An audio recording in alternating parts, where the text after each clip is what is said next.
எல்லாருக்கும் வணக்கம். நான் உங்க ஜெய். நம்ம இன்னைக்கு இந்த வீடியோல என்ன பார்க்க போறோம் அப்படின்னு பார்த்தீங்கன்னா, துரியோதனா இஸ் ஆல்ஃபா மேல் பத்தி தான் பார்க்க போறோம்.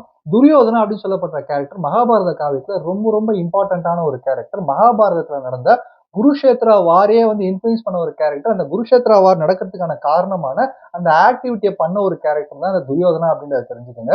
ஸோ இவர் ஆல்ஃபா மேலா? ஆல்ஃபா மேல் கிட்ட இருக்கிற குவாலிட்டிஸ் தான் வச்சுட்டு இருந்தாரா அப்படின்னு சொல்லப்படுறத தான் இந்த வீடியோல டிஸ்கஸ் பண்ண போறோம். வீடியோட எண்ட்ல துரியோதனா ஒரு ஆல்ஃபா மேல் தான் அப்படின்னு சொல்லப்படுறதுக்கான ஜஸ்டிஃபிகேஷன நான் கண்டிப்பா குடுப்பேன் அப்படின்றத சொல்லிக்கிறேன். Thanks brothers and sisters. உங்களுடைய சப்போர்ட்க்கும் உங்க சஜஷன்ஸ்க்கும் இப்ப வீடியோக்குள்ள போயிடலாம். ஆல்ஃபா மேல்ஸ் சொல்லப்படுற பீப்புள் எப்படி இருப்பாங்க அப்படின்னு பாத்தீங்கன்னா, ரொம்ப ஹைலி செல்ஃப் கான்பிடென்டான மேல்ஸ். ரொம்ப பவருக்கும் பொசிஷன்ஸ்க்கும் ஆசைப்படுற மேல். அவங்க ஒரு இடத்துல அப்பியர் ஆகுறாங்க அப்படின்னு பாத்தீங்கன்னா, அவங்களோட அப்பியரன்ஸ்ல ரொம்ப ஸ்ட்ராங்கான மேல்ஸ் அப்படின்னு சொல்லப்படுற விஷயத்த காட்டிக்கிட்டே இருக்கிற மேல்ஸ்.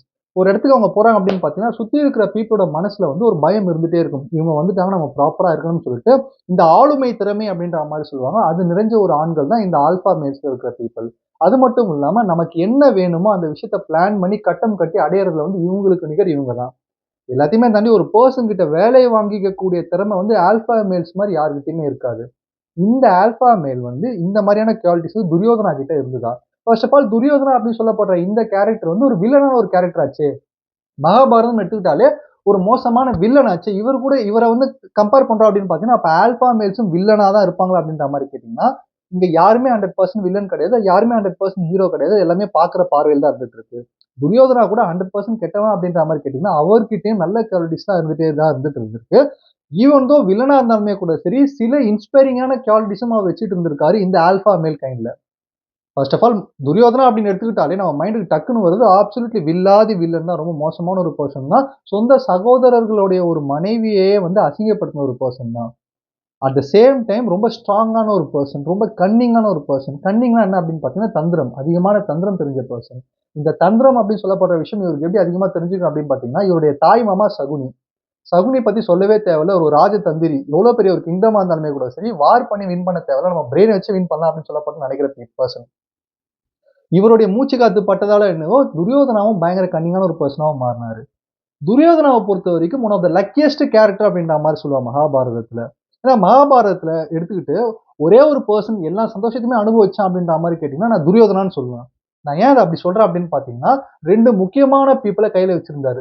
லெஃப்ட் சைட்ல பாத்தீங்கன்னா அஸ்வத்தாமா, லார்ட் சிவாவோட பிளெஸிங்ல பிறந்த ஒரு பர்சன். நெத்தில ஒரு ஜெம் இருக்கும். அந்த அஸ்வத்தாமா அப்படின்னு சொல்லப்படுற பர்சனுக்கு பசியும் எடுக்காது, டயர்டும் ஆக மாட்டாரு. இந்த அளவு ஸ்ட்ராங்கான ஒரு வாரியர். பிரம்மாஸ்திரத்தையும் கையில வச்சிருந்தாரு. இவர் துரியோதனாவோட ஒரு க்ளோஸ் ஃப்ரெண்ட். துரியோதனுக்காக என்ன வேணா செய்வாரு. ரைட் சைடுல பாத்தீங்கன்னா கர்ணன். சொல்லவே தேவையில்ல. சூரிய பகவானுடைய ஒரு மகன்.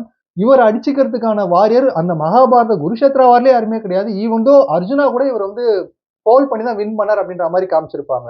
இவரும் துரியோதனாக்காக என்ன வேணா செய்ய காத்துட்டு இருக்காரு. அதுக்கடுத்து பாத்தீங்கன்னா அவங்க அப்பா மிகப்பெரிய அஸ்தினாபுர கிங்டம் உடைய ஒரு கிங். தன்னுடைய சொந்த மாமா சகுனி. 99 பிரதர்ஸ் இவருக்காக என்ன வேணா செய்ய காத்துட்டு இருந்தாங்க. துர்ச்சாதனாவா இருக்கலாம், விகர்ணனா இருக்கலாம், சொல்லிட்டே போலாம். எல்லாத்தையுமே தாண்டி இவரை யார் ஆப்போனண்டா நினைச்சாங்களோ, இவர் யார எதிரியா நினைச்சாங்களோ, அந்த பாண்டவர்கள் கூட துரியோதனா நல்லா இருக்கணும்னு தான் நினைச்சாங்க. மாட மாளிகைகள், கோபுரங்கள், இவர்கிட்ட இருக்கிற கிங்டம் எல்லாமே இவருக்கு எல்லாமே பக்காவா இந்த மாரி ஒரு பெர்சனுக்கு சொஃபிஸ்டிகேஷனா அமையுமான்னு கேட்டீங்கன்னா, நிச்சயமா அமையாது. ஈவன் தோ இவர் நெறைய கஷ்டங்கள் அனுபவிச்சாரு. ஏன்னா கடவுள் ஒருத்தருக்கு நெறைய குடுத்துட்டே இருக்காரு அப்படின்னு பார்த்தீங்கன்னா, நிச்சயமா அவர் அங்கேயும் ஒரு டெஸ்டிங் இருக்கும்.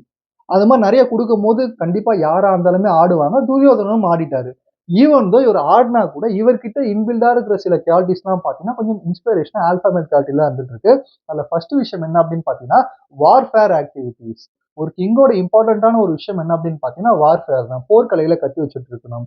கையில கர்ணன், அஸ்வத்தாமன், சகுனி இந்த மாரி பெரிய பெரிய ஆட்கள கையில வச்சிருக்கோமே, நம்ம எதுக்குப்பா போர பத்தி கவலைப்படுறதுன்னு சொல்லிட்டு ஓரமா படுத்து தூங்கல துரியோதனன். அவர அவர் வேற லெவல்ல இம்ப்ரூவைஸ் பண்ணிக்கிட்டாரு. பவர்ல இருக்கலாம், இல்ல அவருடைய ஸ்கில்ஸா இருக்கலாம். கதை வீச்சுல துரியோதனன் அடிச்சுக்க ஆளே கிடையாது. அந்த ஃபோக்கஸ் அந்த அளவு சூப்பரா இருக்குமா, இந்த பிராக்டிஸ துரியோதனா பண்ணாரு. இது ஒரு ஆல்ஃபாவோட ஒரு குவாலிட்டி. அவங்க என்னதான் சுத்தி இருக்கிற பீப்பிள பவர்ஃபுல்லான பீப்பிளா வச்சுட்டு இருந்தாலுமே கூட சரி, அவங்க முதல்ல அவங்கள தான் நம்புவாங்க. சுத்தி இருக்கிற பீப்பிள அப்புறம் தான் நம்புவாங்க. இந்த குவாலிட்டி துரியோதனா கிட்ட இருந்துட்டு இருந்தது. அது மட்டும் இல்லாம இந்த போர் கலைகளெல்லாம் தாண்டி ஒரு கிங்கா ஆகணும்னு ஆசைப்பட்டுட்டே இருந்தாரு. அந்த பவருக்கு ரொம்ப ஆசைப்பட்ட பர்சன் தான் இந்த துரியோதனா. அந்த பவருக்காகவும் சும்மா ஆசைப்படல. அதுக்கான குவாலிட்டிஸ் எல்லாமே வளர்த்துக்கிட்டாரு. எமோஷனா ஒருத்தர எந்த அளவு மூவ் பண்ணணும். எமோஷனா நமக்கு என்ன வேணுமோ அத எப்படி அடையணும். ஒரு கிங்கா இருக்கிறவன் என்ன மாரி இருக்கணும்னு சொல்லிட்டு எல்லா குவாலிட்டிஸுமே எமோஷனலாவும், மென்டலாவும் உருவாக்கிக்கிட்ட ஒரு பர்சன் தான் இந்த துரியோதனா. இந்த மாதிரி கிங்டம்க்கு ஆசைப்பட்டதா இருக்கலாம், அதுக்கான தன்னைத்தானே பவருக்கு உருவாக்கிட்ட பர்சனா இருக்கலாம். இதுவும் வந்து ஒரு ஆல்பா மேலோட குவாலிட்டி அப்படின்றத தெரிஞ்சுக்கங்க. 2வது விஷயம் என்ன அப்படின்னு பார்த்தீங்கன்னா வந்து லாயல்டி இன் ஃப்ரெண்ட்ஷிப். ஃப்ரெண்ட்ஷிப்க்கு ரொம்ப லாயலா இருந்த ஒரு பர்சன் தான் இந்த துரியோதனா அப்படின்றத தெரிஞ்சுக்கங்க. ஒரு இன்சிடென்ட் நடக்கும் மகாபாரதத்துல. அது என்ன இன்சிடென்ட் அப்படின்னு பார்த்தீங்கன்னா, துரியோதனாவுடைய ஒய்ஃபும் கர்ணனும், அதாவது துரியோதனாவுடைய க்ளோஸ் ஃப்ரெண்ட் கர்ணனும் வந்து தாயம் பாஸ் விளையாடிட்டு இருப்பாங்க. அந்த தாய் பாஸ் விளையாடிட்டு இருக்கும்போது என்ன நடக்கும் அப்படின்னு பார்த்தீங்கன்னா வந்து, ஏதோ ஒரு அந்த உணர்ச்சி வசத்துல வந்து கர்ணன் வந்து இவங்க எழுந்து போகும்போது, அதாவது அவங்க துரியோதனோட ஒய்ஃப் வந்து மேட்ச்ல இருந்து எழுந்து போகும்போது தெரியாம அவங்களோட இடுப்புல கை வச்சிருவாரு. அந்த டைம்ல வந்து துரியோதனா வந்து உள்ள என்டர் ஆகுற டைம்ல என்ன நடக்கும் அப்படின்னு பார்த்தீங்கன்னா, அவங்க இடுப்புல கட்டியிருந்த அந்த மணிகள்லாம் விழுந்து சிதற ஆரம்பிச்சிரும். அந்த டைம்ல துரியோதனன் என்ன சொல்றாரு அப்படின்னு பார்த்தீங்கன்னா வந்து, "பரவால்ல, நான் வந்ததுனால உங்க ஆட்டம் ஒண்ணும் டிஸ்டர்பன்ஸ் ஆகலையே. நான் வந்து இத வந்து பொறுக்கிறேன்" அப்படின்ற மாரி அந்த மணிகள எடுத்துட்டு இருப்பாரு. அந்த டைம்ல கர்ணன் வந்து ஒரு சமயத்துல ரொம்ப பதட்டப்பட்டுடுவாரு. ரொம்ப பயந்துருவாரு. மன்னிப்பு கேட்பாரு ஃபர்ஸ்ட் ஆஃப் ஆல் போயிட்டு. அதுக்கு துரியோதனன் என்ன சொல்றாரு அப்படின்னு பார்த்தீங்கன்னா, "உன்ன பத்தி எனக்கு கிளியரா தெரியும். என்னோட நண்பன் யாருன்னு எனக்கு தெரியும். என்னோட மனைவி யாருன்னு எனக்கு தெரியும். எதுக்காக நீங்க பயப்படுறீங்க?" அப்படின்ற மாரி ரொம்ப காமா எடுத்துட்டு போயிருப்பாரு.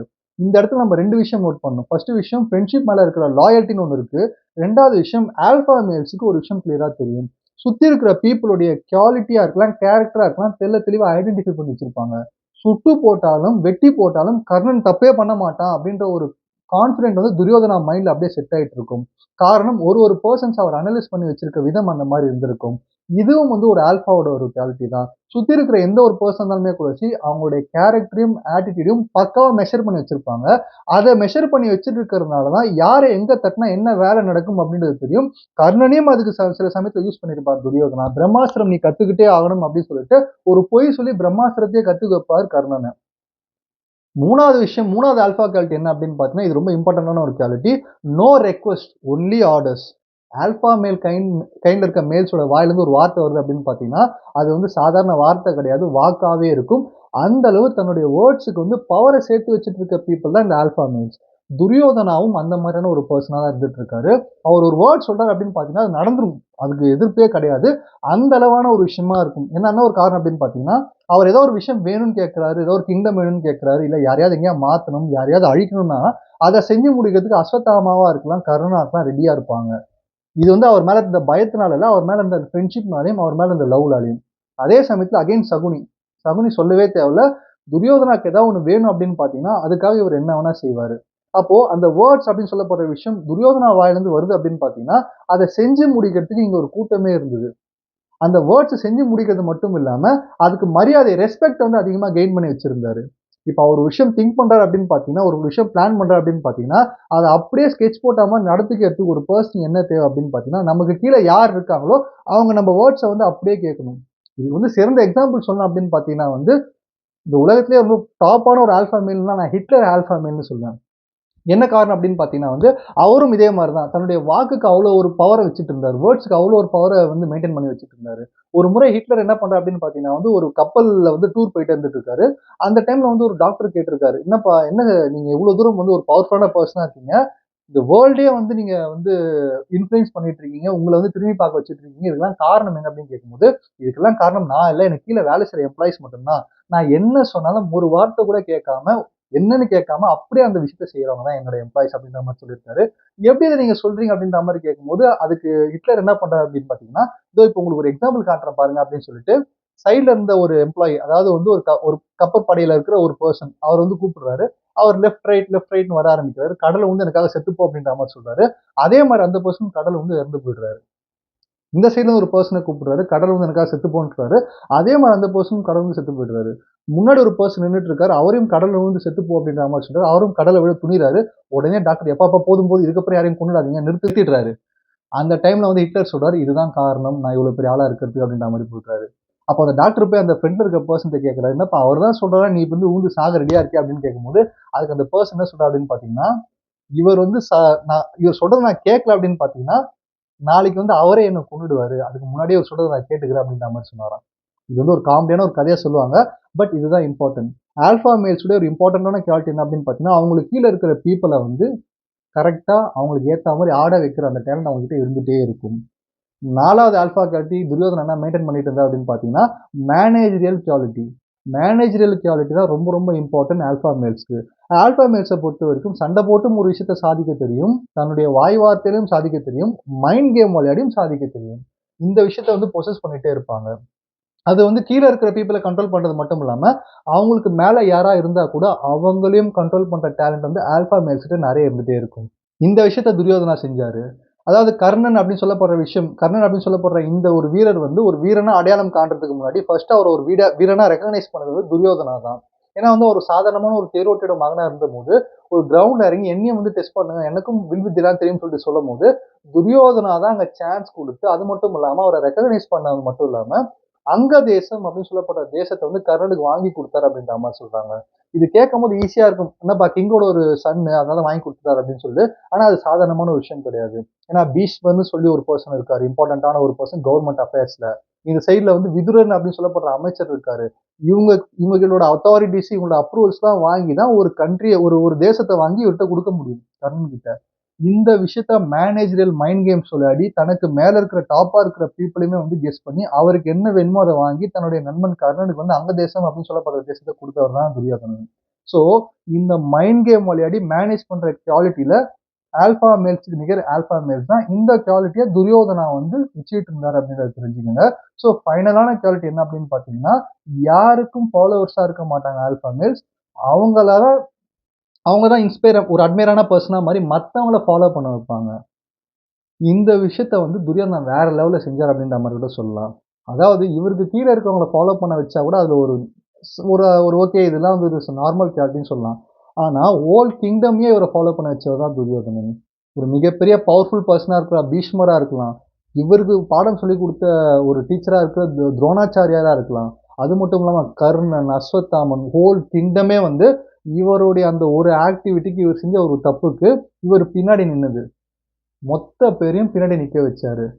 எல்லாத்தையுமே தாண்டி இவருடைய படை அதாவது துரியோதனனுடைய ஒரு படை மாரி இந்த உலகத்துல படையே கிடையாது. அவ்ளோ பவர்ஃபுல்லான பீப்பிள்ஸ்லாம் இருந்தாங்க. பிரம்மாஸ்திரத்துலருந்து, நாகாஸ்திரத்துலருந்து எக்கச்சக்க அஸ்திரங்கள் இம்பார்ட்டன்டான அஸ்திரஸ்லாம் வச்சுட்டு இருந்த பீப்பிளும் இவருக்காக நின்னுட்டு இருந்தாங்க. இவர் அதர்மி அப்படின்னு தெரிஞ்சும். இவர் வந்து ஒரு பேடான பெர்சன்னு தெரிஞ்சுமே கூட, இவர வந்து ஃபாலோ பண்ண வச்ச பெர்சன் தான் துரியோதனா. இது வந்து ஒரு ஆல்ஃபாவோட குவாலிட்டி. இங்க வந்து நல்லது, கெட்டது அப்படின்றது செகண்டரி. ஆனா, தனக்கு வேணும் அப்படின்றதுக்காக மேல இருக்கவங்களையும், கீழ இருக்கவங்களையும் தனக்கு ஏத்தா மாரி ஆட்டி வச்ச ஒரு பெர்சன் தான் துரியோதனா. அதே சமயத்துல நல்ல டேலண்ட்ஸ ரெகக்னைஸ் பண்றதுலயும் ஆல்ஃபா மேல்ஸ்க்கு நிகர் ஆல்ஃபா மேல்ஸ் தான். இந்த ஒரு இன்சிடென்ட்டுமே துரியோதனா பண்ணியிருப்பாரு. அதாவது கர்ணன் என்ன பண்ணியிருப்பாரு அப்படின்னு பார்த்தீங்கன்னா வந்து, பீஷ்மர் வந்து தன்ன ரொம்ப அவமதிக்கிறாரு. பீஷ்மர் வந்து போர்க்களத்துல இருக்கிற வரைக்கும் நான் போர்க்களத்துக்குள்ள வரவே மாட்டேன் அப்படின்ற மாரி சொல்லியிருப்பாரு. அந்த இடத்துல நீ யார்றா அதெல்லாம் சொல்றதுக்கு? நான் தான் உனக்கு இவ்வளவு பெரிய கண்ட்ரி வாங்கி குடுத்து, நீ என்னோட நண்பன் தான். நீ வந்து நில்றா அப்படின்னு சொல்லியிருக்கலாம். ஆனா அத ரெஸ்பெக்ட் பண்ணுவாரு துரியோதனா. ஓகே பீஷ்மர் இல்லாதப்போ, பீஷ்மர் இங்க இருந்து முடிஞ்சு போன அப்புறம் நீ வந்து நின்னா போதும் அப்படின்னு சொன்னதுனால, பீஷ்மர் வந்து இறந்து போனதுக்கு அப்புறம் தான் கர்ணன் வந்து போர்க்களத்துக்குள்ளே நுழைவாரு. ஸோ இந்த ஒரு ரெஸ்பெக்டையும் வந்து ஆல்ஃபா மேல்ஸ் பண்ணிட்டே இருப்பாங்க. டேலண்டடுக்கு மட்டும். டேலண்ட் இருக்கவங்க கிட்ட நான் அவன ரெகக்னைஸ் பண்ணணும்னு சொல்லிட்டு பண்ணிட்டு இருப்பாங்க.